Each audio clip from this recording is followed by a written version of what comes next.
पुण्यामध्ये मुसळधार पावसामुळे अनेक भागामध्ये पाणी साचलं। काही मिनिटांच्या पावसानं पुणेकरांचे मात्र हाल झाले। पाण्यातून वाट काढत असताना पुणेकरांचे अक्षरशः हाल होत असल्याचं चित्र आज पुण्यातल्या रस्त्यांवर पाहायला मिळालं।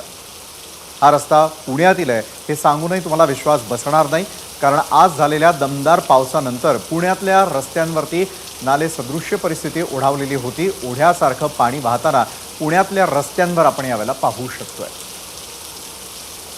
मंदार गोंजारी आमचे प्रतिनिधी या संदर्भात अधिक माहिती देत आहेत। मंदार, खरं तर पुण्यातील पाऊस आणि त्यानंतर उद्भवलेली परिस्थिती या क्षणाची कशी आहे?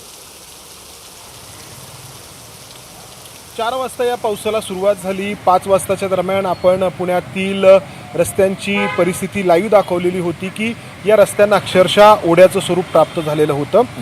हे का झालं तर पुणे महापालिकेने उन्हाळ्यामध्ये जी कामं करायची असतात रस्त्याची, ड्रेनेजची, ती पूर्ण केलेली नाहीत हे यावरून स्पष्ट झालं आणि एका अर्थाने पुणे महापालिकेची पोलखोल झाली। आत्ता पाऊस थांबलेला आहे असं म्हणू किंवा बऱ्यापैकी कमी झालेला आहे, मात्र या 2 तासाच्या म्हणजे 4 वाजता सुरू झालेला जवळपास 6-6:30 पर्यंत जो पडणारा पाऊस होता त्यामुळं अनेक सखल भागांमध्ये पाणी साठलं।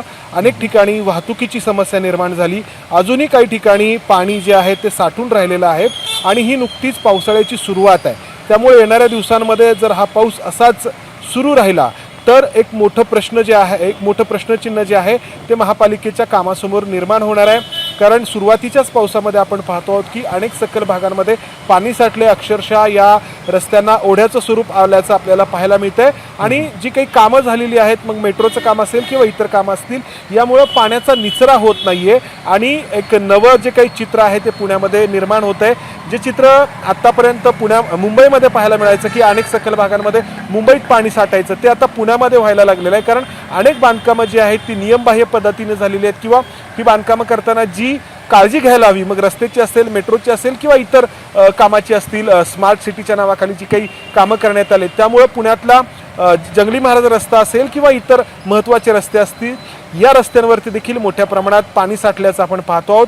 ही जी काही दृश्य आपण दाखवतो आहोत ती पुण्यातल्या वेगवेगळ्या भागांमधली आहेत। पुण्यातील सिंहगड रस्ता असेल, पुण्यातील कोथरूडचा भाग असेल, पुण्यातील धानोरीचा परिसर असेल, या सगळ्याच भागांमध्ये हे पाणी साठून राहताना आपल्याला पाहायला मिळतंय। नक्कीच धन्यवाद आपण दिलेल्या या सविस्तर माहितीसाठी मंदार। एबीपी माझा, उघडा डोळे बघा नीट।